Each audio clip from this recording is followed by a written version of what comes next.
people don't like us and our Batman opinions, even though I no, said... they don't like me and my Batman Yeah, but opinions. I've been lumped into this on some of our social media comments, and it's like, wait a minute. And you're like, no, you guys are supposed to hate her, not me. Dude, I just said a couple of episodes ago, I'm disappointed that Robert Pattinson's Batman is going to be in the DCU. People were so mad that I said that I'm not going to watch the Batman because it's not in the DCU. Let me just rephrase what I was saying. Obviously, I don't just determine whether I watch movies based on whether they're in the actual MCU or DCU timeline. That's not the case. It's only the case for this specific movie because I'm not a fan of Batman. I've never loved Batman. I've never been a huge fan of Batman. I've literally never been interested in Batman. But I would have watched Robert Pattinson's Batman movie if it was going to be included in the DCU because I wanted to have the knowledge of that movie as we move forward into what James Gunn is doing with the DCU. I don't care.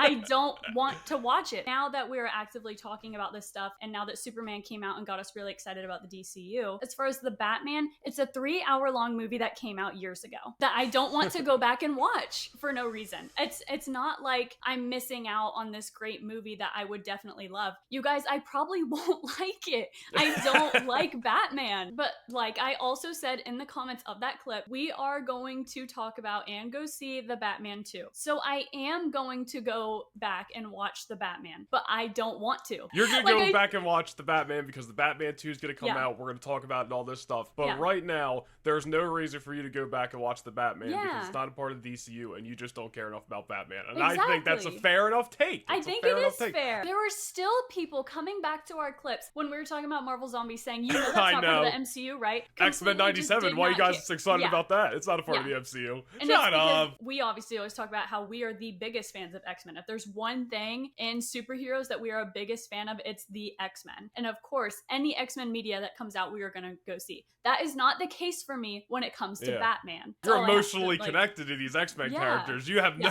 connection at all to the Bat. You barely have a me too, barely have a connection to DC. You at least grew up on some Teen Titans. So I have never ever based me watching something based off of whether it's connected to a larger universe. Never. That was only the case for this movie because I finally got into the DCU, but I obviously didn't go watch the Batman when it came out because I don't care, because I'm not a fan of Batman. But now that we are actively watching and are engaged with the DCU, now I'm gonna have to go back and watch it so that we can have a topic of discussion for the Batman 2. And maybe I will like it, you guys. There are a lot of movies that I probably would like, but I'm just not interested in seeing enough to go and watch it. If it was like an hour-and-a-half movie, then maybe I would sit down and watch it. But I just know that 3 hours of Batman is not gonna go well for me.